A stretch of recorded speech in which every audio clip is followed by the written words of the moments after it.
Hello, hello. Here we are again, coming to you from the Paranormal World Show. You know, the show that is for the thinking global citizen, the one that is not afraid to step outside of the box and find out what in the world is out there that I have not been told about. There's another world out there, and we're going to hear about that other world tonight. And yeah, my name is Aage, and I'm the host here. And we're going out on 44 different platforms around the world. So if you are watching on YouTube, that's a good place to be because that's the only place we are able to monitor the chat room. And if you have questions, you can always just type a question in there, but type it into capital letters so we can see it easier as a question, and then we can answer and we can communicate right there on the show. And for those of you that like to find out how to connect with myself and also Nori Love on the Broadcast Team Alpha show with me, you can send us a message to our website, which is broadcastteamalpha.com. We'll see the message and we'll get back to you. So, and we're also transmitting on the Conscious Awakening Network. The wonderful people over there on that platform. They have about 50 different shows about stuff that you want to know about. So go visit them and check them out, and you're gonna like what is there. And then Nori and I also created a spiritual think tank I want to tell you about, because we've done this for 3 years. And we have done incredible things. It seems like we're creating out of seemingly nothing sometimes. Things just shows up. It cannot be explained by Newtonian physics. If you dive deep into quantum mechanics, you may find some solutions to your questions in regard to that. But when things just shows up out of the unified field, in your life and you have no idea where it comes from, that gets interesting. So anyway, I want to introduce the guest for us a little bit here. We have a gentleman from the Netherlands in Europe, and his name is Gerard Aartsen. I hope I pronounced that right, because he has two A's, just like in the beginning of his name, and I have the same thing. And that's a different, in Norway, where I come, that's an O. And I think he's got the same situation, maybe over there. I don't know. Well, he has written 8 books and in the UFO and consciousness genre. And he is a teacher, trainer, and he has studied ageless wisdom for a long time. And I think there's more to this story about him. Maybe, Gerard, welcome to the show. Maybe you could expand a little bit on what you have been involved with over the years lately. Thank you, Aage, and thank you for having me.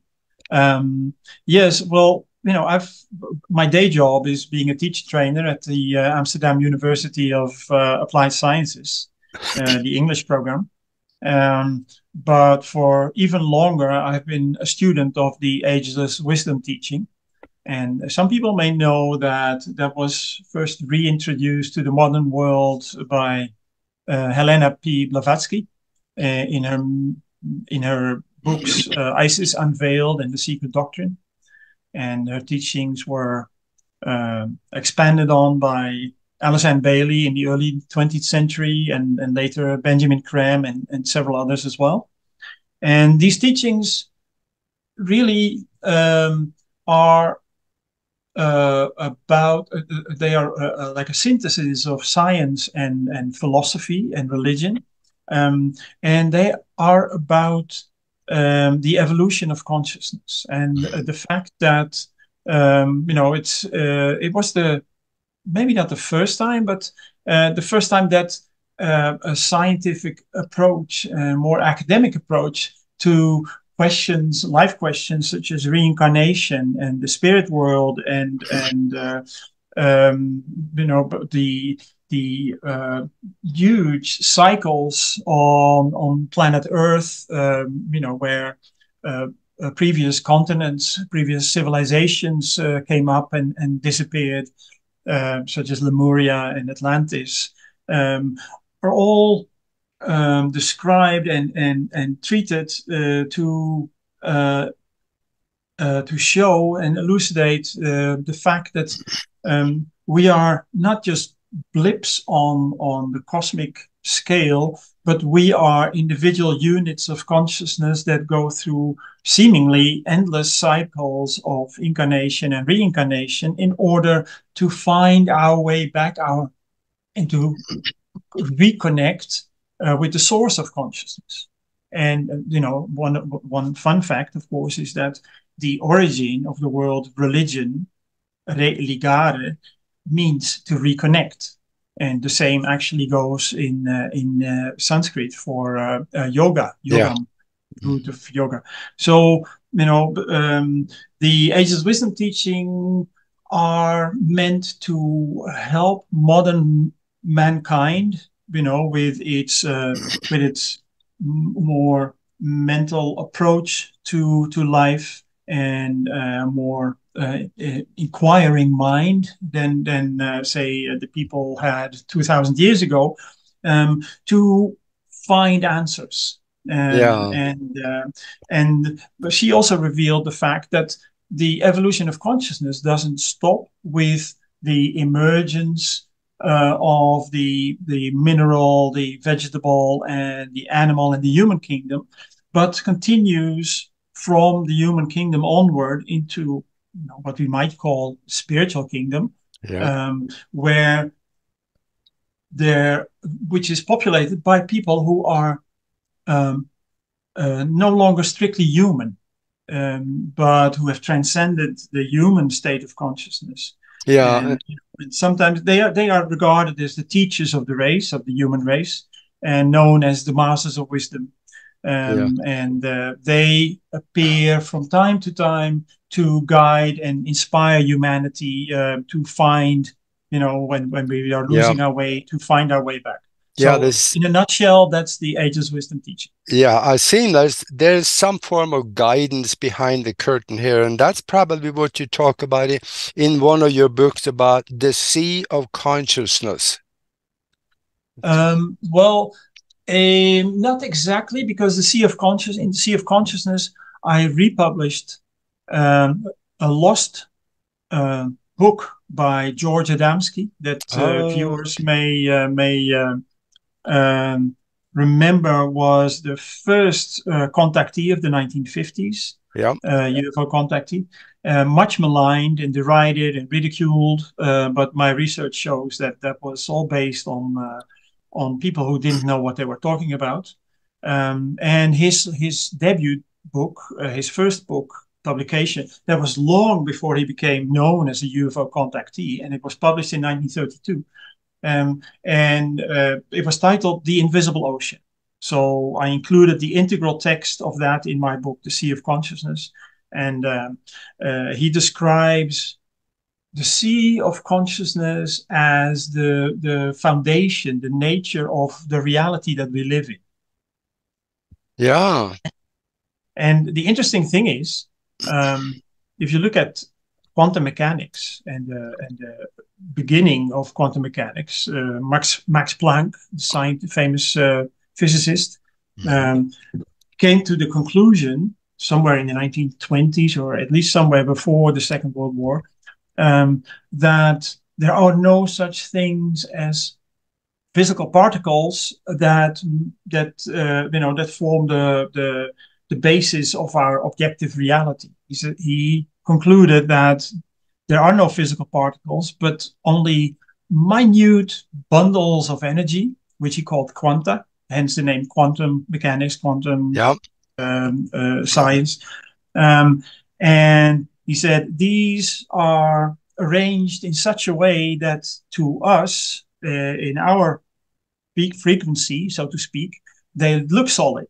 So the table, the desk that you are sitting at and that I'm sitting at look very solid, but the distance between what we can see as the smallest particles, the distance between those are of a galactic order of magnitude. So Yeah. there's more nothing than something in those atoms that make up the physical objects of our objective reality. Yeah, Um, it's same. and he said, Max Planck said, there must be an intelligent mind behind the arranging of how these bundles of energy are arranged. And it was really remarkable to see that George Adamski, in his very first book, of course, there were no popular scientific publications about quantum mechanics at the time, but he wrote very much the same thing. He started as a metaphysics teacher, George Adamski. Oh, okay. Yes. Yeah. Yeah, you're talking about George Adamski. Talk to us a little bit about his extraterrestrial contact, because he had so many of them. He was taken onto the ships. That was no abduction. He was invited. And they went, even they flew around the moon, and he took pictures that we can see. So talk a little bit about this. Yes. Where do I start? George Adamski, yes. Well, abduction, you mentioned it was not an abduction. I think it's important to note that throughout the 1950s, people came forward. George Adamski was the first one to share their stories, experiences of contact with extraterrestrial visitors.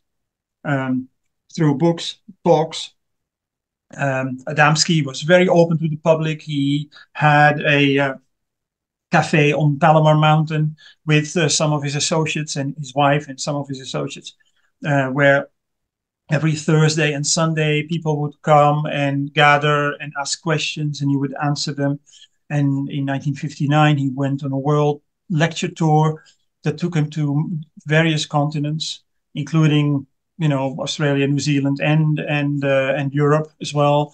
And his first contact happened in November 1952, and he describes that in his part of the book, "Flying Saucers Have Landed."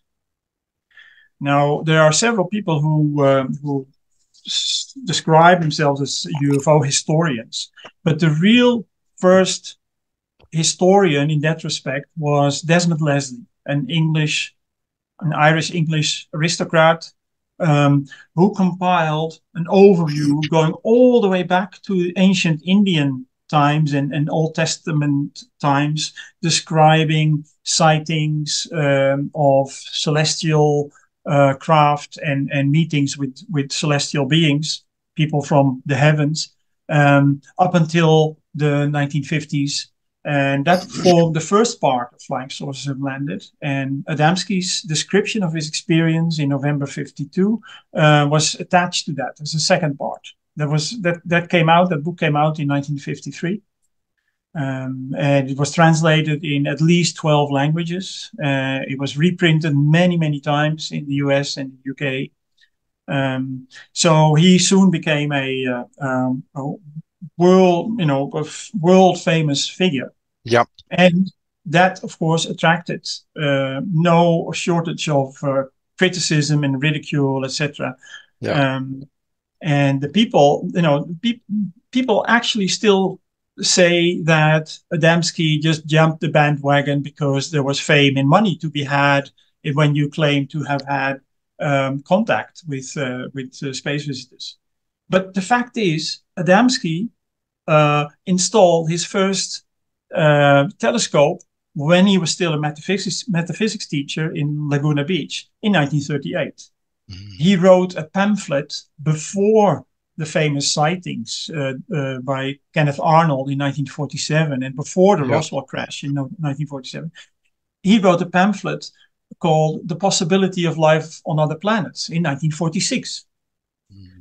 He was the first to come forward with his story of contact So he didn't jump the bandwagon. Adamski was the bandwagon. Yeah.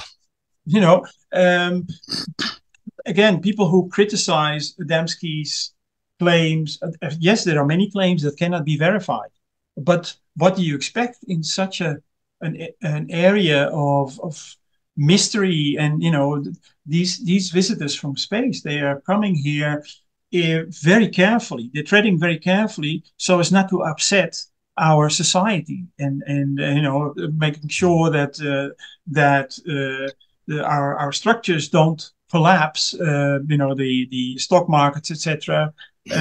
Because all of a sudden we are confronted, humanity would be confronted with the reality that we're not alone in the universe. Yeah.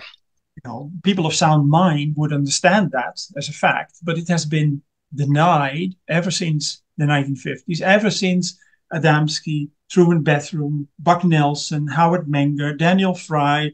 That's just a bunch of them in the United States, but many other people in other parts of the world as well came forward, and because they were asked to share the information they received from the visitors who contacted them, to call on humanity for international cooperation to avert nuclear confrontation. This was during of course, the Cold War, Yeah. when governments depended on the public support for the huge expenditure on nuclear weapons, developing new weapons, nuclear tests, etc. And there were these people out of nowhere, mostly no formal education to speak of, drawing huge crowds that were interested in psychological freedom from fear, because that's what it was, that Cold War. War, a clash between ideologies, capitalism and communism. So that was not conducive to governments and the military's interests. Yeah. During the public funds needed to sustain and build up the weapons arsenal. And Now so from that time on, the disinformation campaign started. Yeah, the extraterrestrials that he was dealing with, they looked just like us, didn't they? Yes, yes. Were they? Would you consider them? This is a question that I've had. The extraterrestrial that look like us come here are very, extremely intelligent. Do you think that they have a brain and a physiology like us, or do you think they have maybe an electronic interface, maybe where they can get into information from the field or outside of themselves to supplement their intelligence in the moment if they're using it? Because that's what we're trying now. According to the descriptions of not just George Adamski, but also his fellow contactees and other people around the world who have been in contact also since the 1950s. A famous case in Italy, known as the friendship case. These visitors are people like us. Their physiology is very similar, at least in build. Of course, I've not had the privilege of looking inside their skulls. I don't know if they have a brain, but according to the original contactees and their information, the information that was available before the disinformation campaign was set in motion. These are very human beings, except they are more highly evolved. They're from planets that are more highly evolved because their human race on their planet hasn't made the mistakes that we on Earth have made over millennia and hundreds of thousands of years. So they are human. They may have created robots that operate in a way that you describe. But I think more importantly, the more evolved you are as a human being, the more access you have to the Buddhic field, the field of instant knowledge. Yeah. And the closer, because you are closer to the origin of consciousness, the origin of our individual consciousness, so Hmm. you will be more better able to demonstrate, to manifest that consciousness on a higher level than we are. So Yeah. it's all a matter of the evolution of consciousness and Hmm. the ability to manifest, to demonstrate that level of attainment. And that's where, for instance, the teachers of humanity, whether it's the Krishna or Buddha or Yeah. Jesus or other high initiates, in the fields of science or art, they are able to express more of reality in a way that appeals to masses and masses of people, even after thousands of years, because they touch on a note of reality that we all recognize in the depths of our soul. So that's really what it is about. And Hmm. of course, an academic will say, "Hey, but come on, other planets are not inhabited in our solar system Yeah. because our probes haven't seen anything there." But that's just a matter of different levels of matter that our science hasn't been able to to pinpoint yet. Science, astrophysics itself says that 96% of the known universe, based on their calculations of the mass of the universe, cannot be proven. They don't know where it is. So there must be a lot of mass around that we simply can't see, and there's no reason to think that it might not be on planets also in our solar system. Yeah. And for those that say that there is nothing on other planets, they need to change their mind because NASA is coming out now saying that we have found planets that show there are light spots on the surface that couldn't appears to be cities. Hmm. So it's going to change here shortly. It's going to be an awareness. And my question here also, all the way back to Adamski, didn't he also talk about there will be a day when all of this will be unveiled? That what he was involved with? I He think, was absolutely convinced that there will be a day when the truth about the reality of the extraterrestrial visitors will be known. But it will depend on humanity's response to the mhm, information that is available. And, of course, our governments, not only the US government, but mainly the US government and the military and industrial interests, have done us a great disservice in denying and ridiculing the people who have been trying to educate humanity in this respect. yeah, Um, and they've made it a secret, they've made it a mystery, and they've made it for most, until the first Pentagon videos leaks in 2017.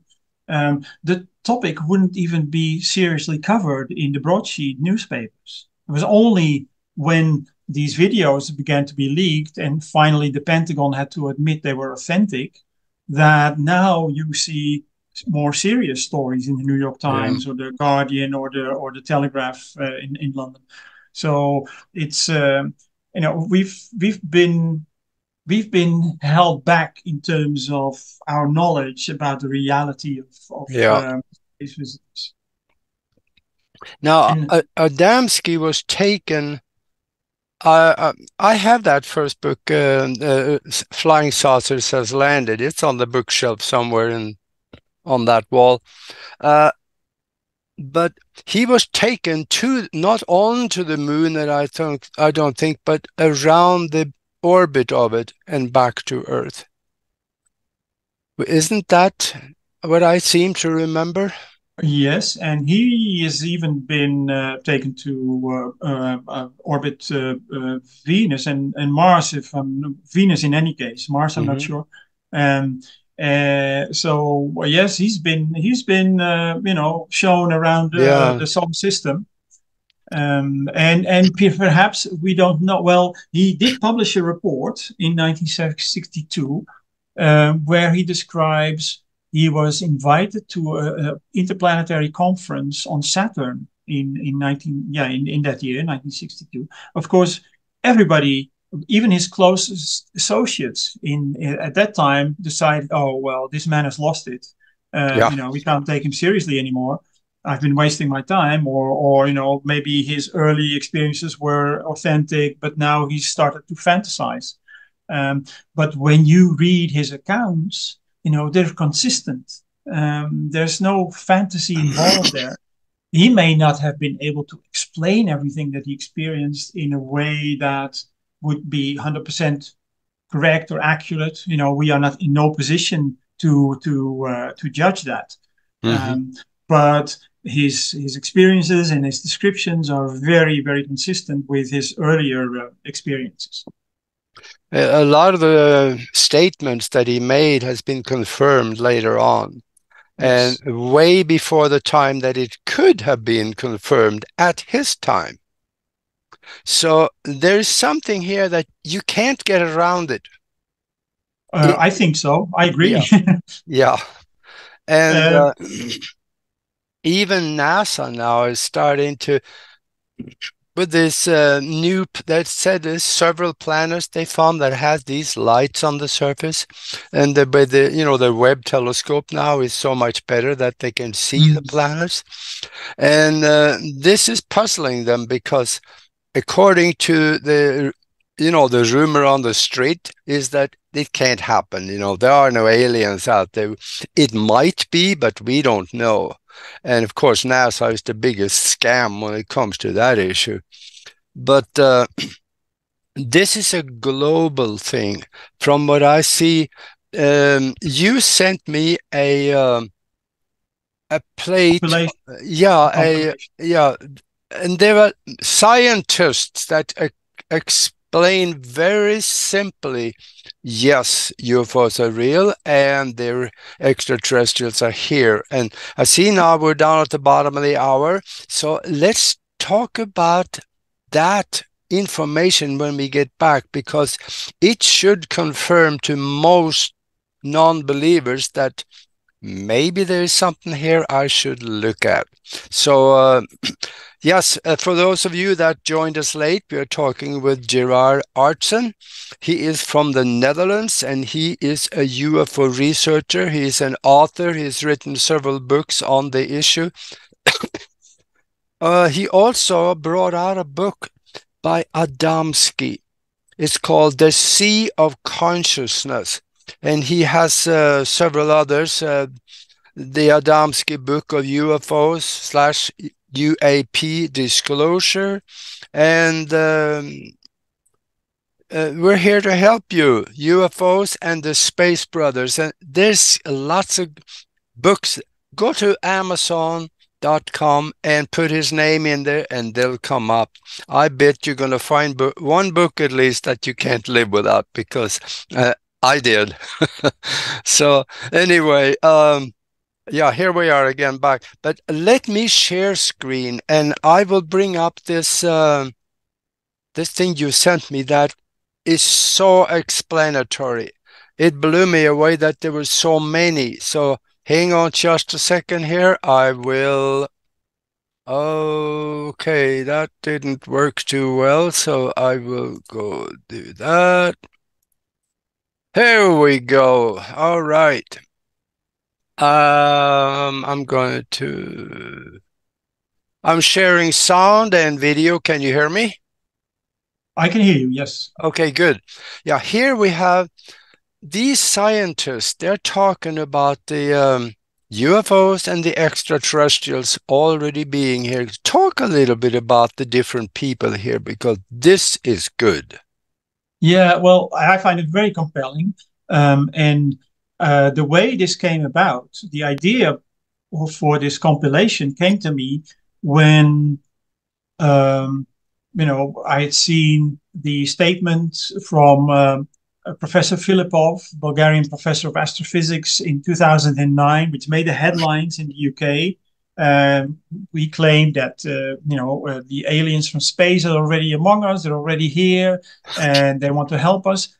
And then in 2020, Haim Eshed, the Israeli professor of astronautics, said very much the same thing. And none of the media, not even UFO disclosure activists, were making the link. Hey, this has been said before. And then I started looking into it, and I found several. I knew the one which is below which is not visible. It's lower down in the compilation, from Erwin Laszlo, another professor, philosopher of science, systems scientist, because that interview I had seen on a Dutch YouTube channel, and when I first saw that, his statement blew me away, because he's considered a modern day genius by many, especially in a PBS documentary not too long ago. And he says this: there are reports of extraterrestrials having contact here. Some of the things I know I'm not supposed to say because they'll never tell me anything more. But I'm certain contact has been made. But, up until recently, you were branded crazy or insane if you would publicly say something like this. And here's a professor who went on the record. Of course, Edgar Mitchell, I came across his statement in a radio interview in the UK in the same year. And then there's this Chinese professor in 2009 who said something in an article, rather uninvited, but it was an article in the Global Times, English language Chinese newspaper, about the UFO conference in China. Apparently, academics are openly involved in UFO research, and they don't have to fear for their reputation or their jobs. And uninvited, he just said, "Yeah, they are living in China. These visitors." Unfortunately, when Professor Filipov came out and said a very similar thing, he was stripped of his academic position, and he then went into crop circle research. But he was Yeah. a respected scientist. Brian O'Leary, 2012, of course, in Thrive, the movie, many people have seen that. Again, says the same thing. And then Haim Eshed most recently. So when you see all these scientists claiming the same thing, not just that UFOs are real, no, that contact has happened, not on a mass scale, but contact has happened. Yeah. That is mind blowing. That's so compelling coming from these from these figures. Yeah. And in fact, 7 or 8 years ago, I also saw a video by, I think it was the Speaker of the House in the European Parliament. He made a statement in one of his talks where he said that we have been in contact with people of other worlds, and they are worried about us because the direction we have taken. So we need to. I forget the last part of what he said, but he made that statement. You may have heard that. Yeah, I'm not sure. I suppose I have, but there have been so many statements. Before we started recording, you mentioned Medvedev in Russia on a hot mic. I've in my latest book, I've compiled various statements from military people also who know about and who have made statements about contact with extraterrestrial visitors. So it's a secret only if you don't want to see, if you don't want to hear. Like the authorities, they don't want us to see, they don't want us to hear. But when you look, there's so much information out there already. And the most compelling thing I find, because since the start of the disinformation campaign in the 1950s, all the contactees, most of all George Adamski, but all the other ones as well, have been declared crazy. It's impossible. There's no evidence that we have been visited. So these people were fantasists or frauds or delusional. And here we have respected scientists who are saying the same thing as George Adamski started when he was the first one to claim, I have I've met with a visitor from space. Let's just put aside the question where exactly they're from, but they're from space, not from Earth. And for me, this is a major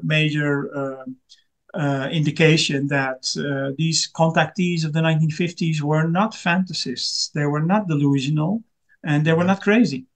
Yeah, yeah, absolutely.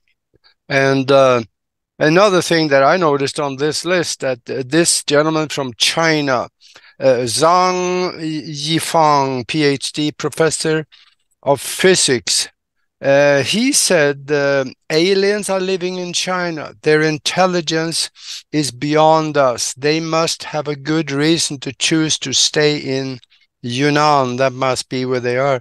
I believe they are friendly and they have no intention of attacking us. So they're living in China. We also have reports of them living in the jungle in South America. They have Yeah. compounds down there. Central America, Europe, everywhere. Yeah. And for those people that say, yeah, there is no such thing, I have a document right here that is, I'm just gonna, this is on the FBI stationery where they, about almost 30 years ago now, I got this one from the FBI because I wrote to them and I got it, so I know it's real. And they're saying, yes, there was several flying discs that crashed in New Mexico. And we found the pilots, they're 3 foot tall, and they had metallic suits on them, humanoids, and they explain it. But people don't talk about it. So the disclosure has already happened. It's just that exactly every people don't know, or they don't care, well, or they the media, I don't know exactly why, but the media refused to report it. yeah. And I'm sad to say many disclosure activists, despite the fact that many of them have helped to bring documents like this to light and brought forward witnesses, experts, it seems as you know, what do you mean by disclosure? The information is there. Should we wait for the governments? The governments have been hiding information, probably, technology, extraterrestrial technology, reverse engineered technology. But we don't need the governments to tell us the facts that are out in the open already. We can think for ourselves. Of course, what is necessary is that the governments open up and begin to serve the people rather than serve the industrial military interests. Yeah, and there are many governments, South America, Mexico has started to open up. The Russians, they Oh, released, yes. Yeah. the Yeah. Navy, they released all their UFO photos on their website. Yeah. People can go look. But Yeah. the United States and many other countries have turned into prostitutes to the CIA, which is holding the lid on it. Yes. And of course, the reason for that is but the United States is still, economically seen as the most powerful, militarily also most powerful nation in the world. Although I think Yeah. many people are worrying that that will not last very much longer. But this whole tendency towards secrecy is informed by fear of change. The authorities are using people's fear of change, and you can see that now, in many countries also around the world, where politicians um, cashing in on people's fears and trying to lock up, close their countries, Yeah. keep illegal aliens outside their borders, whereas the whole world is connected already. The consciousness field that lies at the foundation of our objective reality is one. And this, through our modern technology, communication technology, information technology, we know instantly what is happening on the other side of our planet. This has Yeah. never happened before in the history of humanity. So, in a technological sense, we already won. And except in a moral and more conscious, in terms of consciousness, we are not following suit. We are not expressing that oneness, and that is what is putting us in such dire straits. Globally, in every part of the world, we are denying the effects of our overconsumption and exploitation of nature, in terms of the changes in climate. We are denying or closing our eyes to the fact that large segments of humanity are being denied a humane existence through economic colonialism. And these are all expressions of that lack of oneness that puts us in danger. We're putting ourselves in danger. Yeah. And the fact, and that's an astronomical fact, our solar system has moved from the past alignment with the constellation of Pisces into an alignment Yeah. with the constellation of Aquarius. That's an astronomical fact.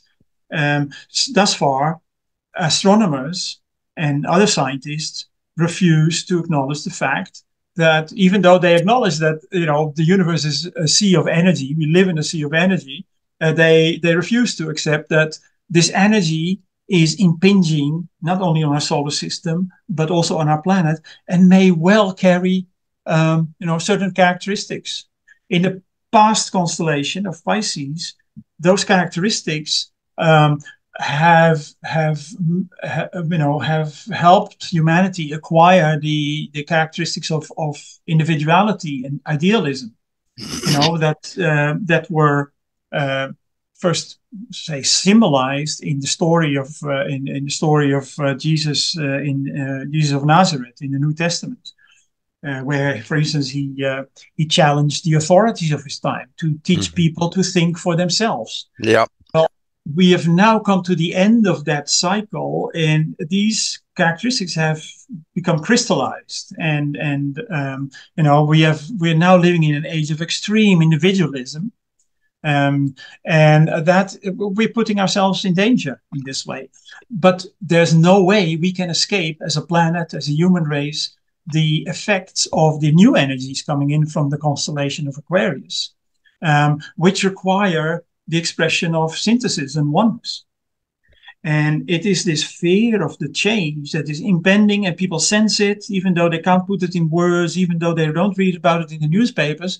But we all sense it, that change is inevitable, change is coming. And it's the fear of that change that makes people draw back and in a bad way, and try to protect themselves from the other.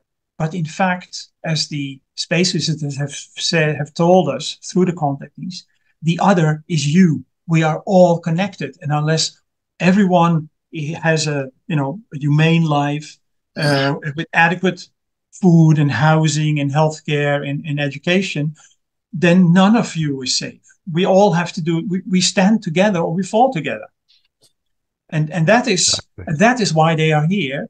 And it is also in support of a major event in the evolution of humanity, in the evolution of this world, in the evolution of consciousness. And that's the realization that we are not alone on this planet, that there is a spiritual kingdom that has evolved out of the human kingdom. And a teacher, in the same vein as Krishna or Buddha or Jesus, is ready to step forward and guide humanity into a new age, not founding a new religion, not telling us to become religious or go to the church or the mosque or the temples, but just basically explaining to us what life is really about. Yeah. And it is in support of that massive event that the UFOs are here. It's not for nothing that they started to be seen after the first nuclear tests, which was in fact the inauguration of the space age. Because through those atomic tests, we are with nuclear fission. In any case, nuclear fusion is safe, but nuclear fission that touches on the fabric of the universe, or at least the solar system, and that worries the visitors. And also, because the visitors know and they are in contact with our elder brothers, so to speak, the spiritual hierarchy, the masters of wisdom.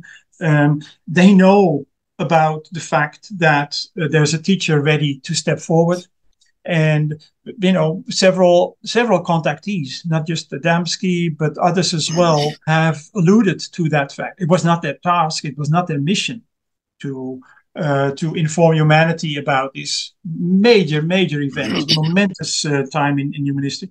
But they've alluded to it. Italian, Mexican contactees, as well as several American contactees.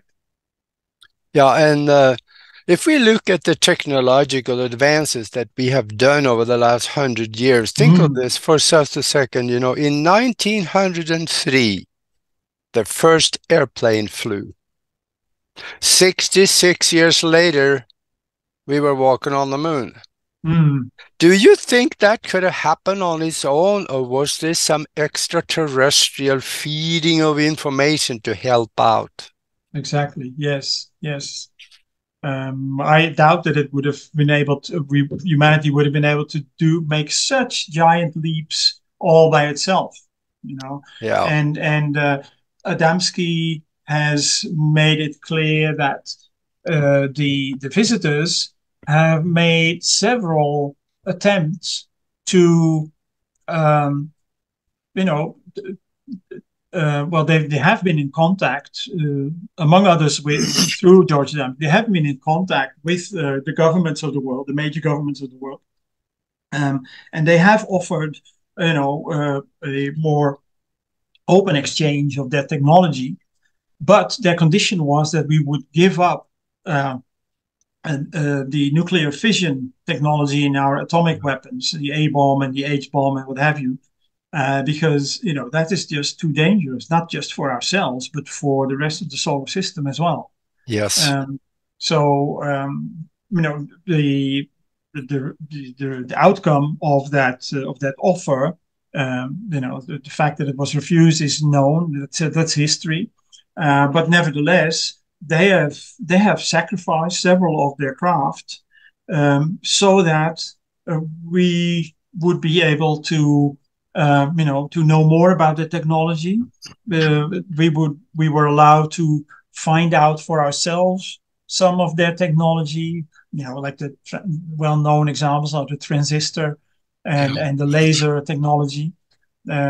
That are all derived from these wreckages of UFO crashes.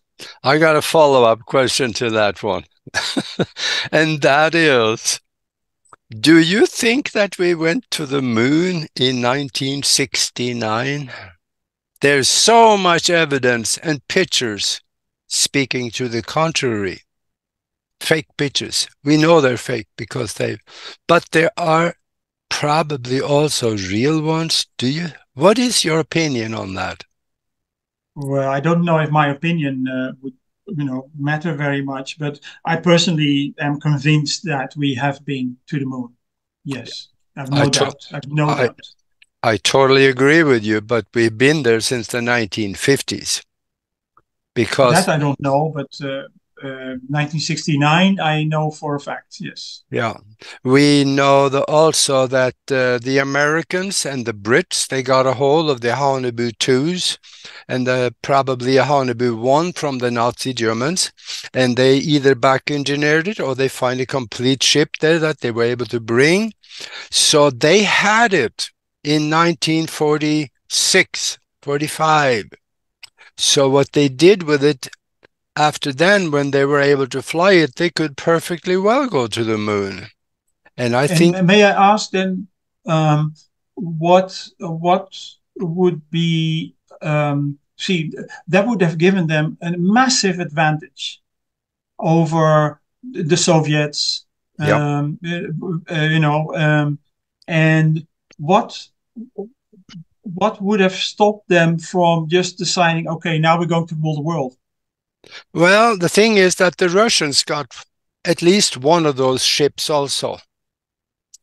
And there's Colonel Wendell Stevens. He's probably the most Yeah, I knowledgeable know person. Colonel Yeah, Stevens. yeah. Yes. And I spent some time with him going through some of his pictures and documents written in German and stuff. And yeah, we know the Russians had it, the Americans had it. So that may have been part of why I don't know, I'm just theorizing beyond this, and I shouldn't Yes. even go any further See, with it. George Adamski also showed this well-known photo of a Hannibal, as it's called, Yeah. um, saucer-shaped craft, Mhm. um, and he didn't disclose much about Yeah. its Yeah. capabilities.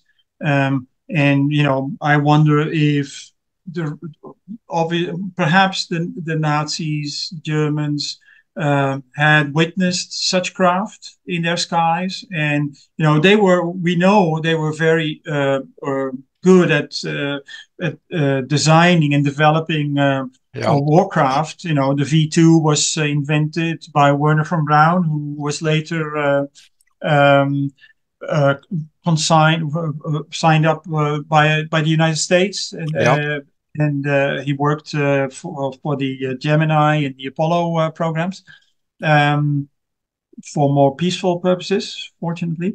So we know the Germans, the Nazis, were, well, perhaps in many ways ahead of the Allies. Oh, yeah. But maybe they were working on a design, but who can be sure that they figured out the propulsion? I think it's a lot of speculation, and I personally doubt if there's much veracity to the fact that they were actually being able to operate it in the sense that, in the way that Yeah.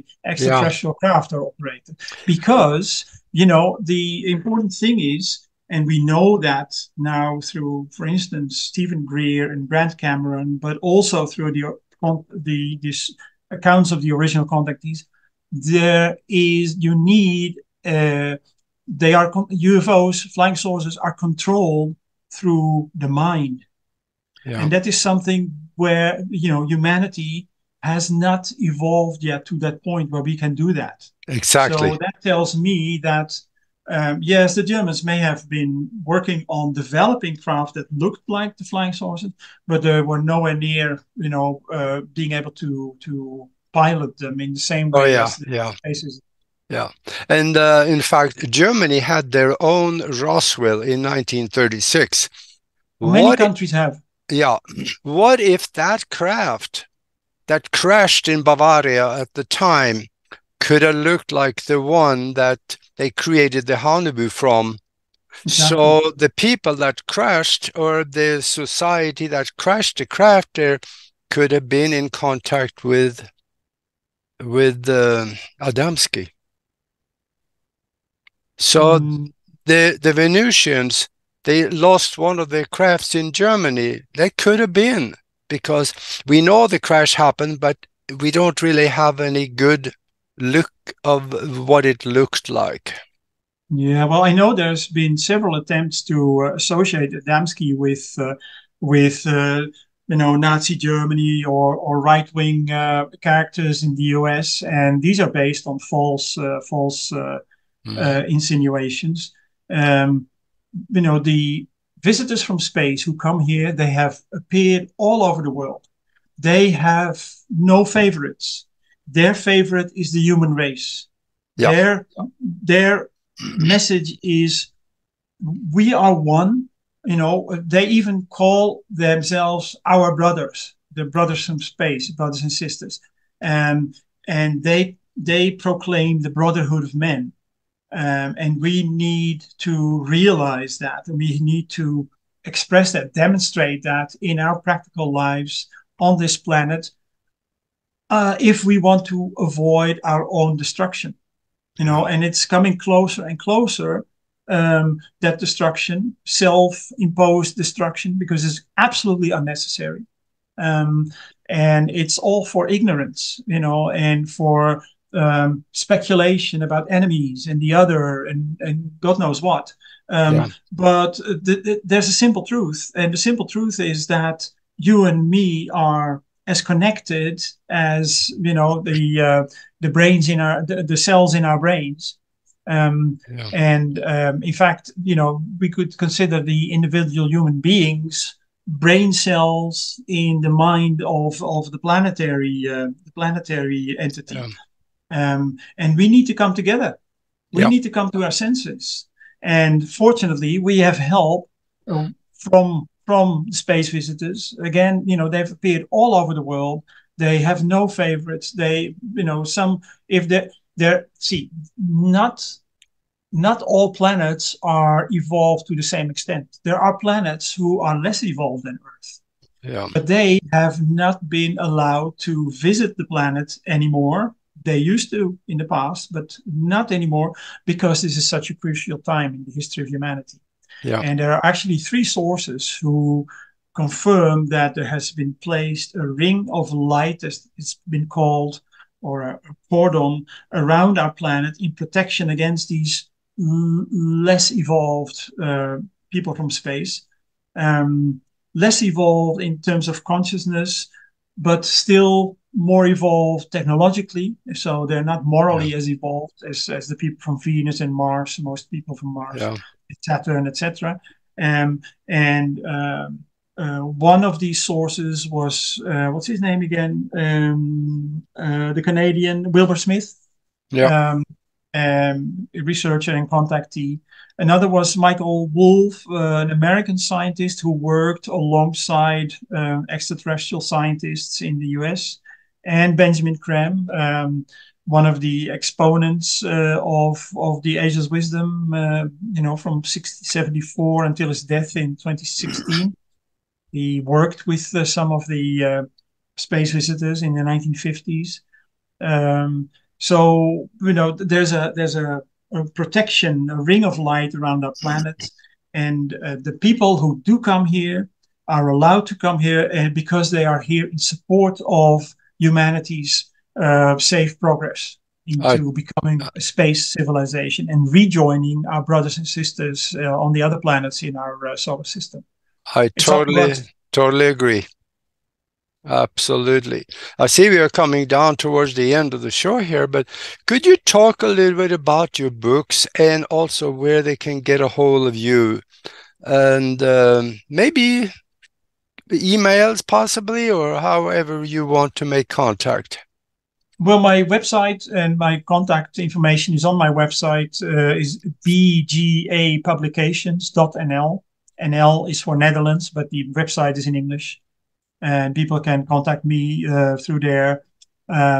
You already mentioned if they type my name in the Amazon, all my books will pop up. My latest book, which I'm particularly happy with, contains 7 exhibits, as they call them. Oh, that's just There we there. are. Yeah, Yeah, there you go. my background is blurred. 7 exhibits showing that whatever is becoming known and confirmed now in terms of UFOs or UAPs was already um, uh, you know expressed or included in Adamski's accounts. It's Hmm. incredible, including the paradigm shift that is taking place. including the concerns about our nuclear tests, including the claims about contact. Um, and I put just to give people a quick idea of what I mean. Let me just unblur so it can be clear. So this is what is being, said by science now. There may be humanity around the universe, everywhere in the universe, and that's in confirmation, and it corroborates what Adamski said in the 1950s. Humanity exists throughout the universe, and so Yeah. there's 7 of these chapters in this book. Okay. Everything that we know about disclosure, or that has been disclosed, but perhaps not officially, was already published or known by Adamski and Yeah. people who read his books or who listened to his talks. So that's amazing in itself, I think. All right. So your website is BGA Publication. Was that it? Publications.nl. Yes. Dot .nl. N NL. NL.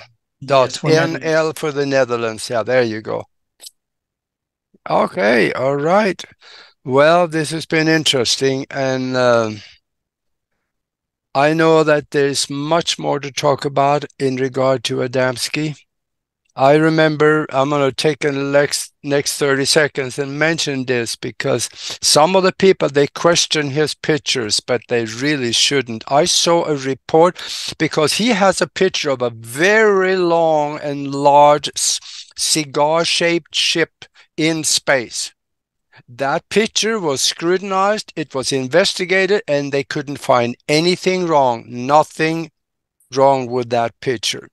So that is just one, and the many others have been scrutinized too. Yes, and the first chapter in the book that I just showed is about the photographs and why all the claims of his photos being a fraud or being a hoax, having used models. I show that is nonsense, and I give the Yeah. facts and the reasons why it's his photographs are authentic. Yeah. All right. Well, thank you very much for being with us. And I got one last question for you. And Go ahead. this is a good one.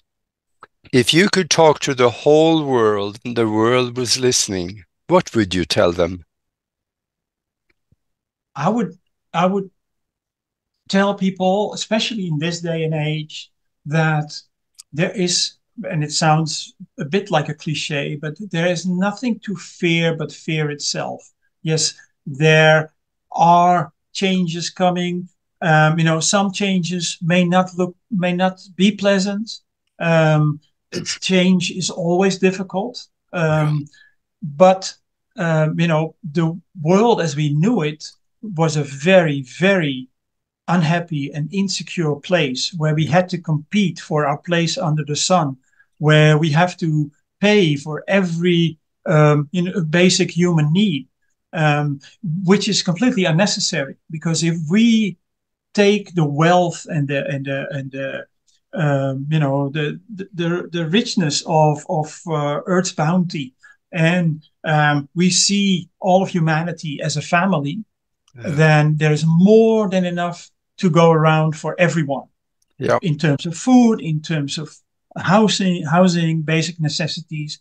We don't all need 2 cars. We don't all need huge houses or swimming pools or what have you. If we all just step back a little bit in terms of consumption and our feeling entitled to things just because we've worked hard or we made this amount of money. Let's look at our humanity first. Let's look at our brothers and sisters. Are there people who are dying unnecessarily for lack of food, for lack of healthcare, etc.? Yeah. Take care of these brothers and sisters. It may sound idealistic, too idealistic, but the time will come when we'll no longer be able to deny the reality of change. And again, there is so much hope because we are being helped by our own elder brothers, the masters of wisdom who have gone before us on the path of return, and the brothers and sisters from space who are here in support of this momentous event in the history of humanity, that we will be reconnected with our spiritual reality. It is happening right now. And I thank you very much for being with us. And until next time, be good to each other. It was a true pleasure, Aage. And until we meet again, let me know if whenever you want me back on your show, I'll be happy to join you. Yeah, let's set that up because there's so much more to talk about. Absolutely, yes. Yeah. Yes. Thank you. Thank you.